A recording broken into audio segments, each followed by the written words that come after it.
Pariwisata di Palembang terus berkembang dalam beberapa tahun terakhir. Pada 2023, kunjungan wisatawan mencapai 2.011.058, meningkat lebih dari 30% dibandingkan 2022 yang mencatat 1.542.485 kunjungan. Peningkatan ini menyumbang lebih dari 344 miliar rupiah terhadap PAD. Kedepan, pemerintah berupaya menarik lebih banyak wisatawan untuk mendongkrak pendapatan daerah. Kalau target per kegiatan kita belum bisa menarget ya. Tapi kalau kontribusi hingga hari itu sekitar 30% kontribusi kita itu dari pajak hotel dan restoran ya.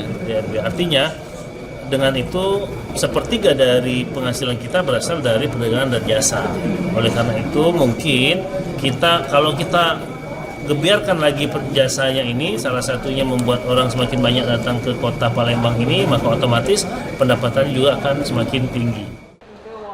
Akhir tahun ini, Pemkot akan menggelar 3 acara besar, yaitu atraksi drone, Mustika Musti, dan Palembang Berzikir, guna menarik kunjungan wisatawan. Nur Muhammad, Kompas TV, Palembang, Sumatera Selatan.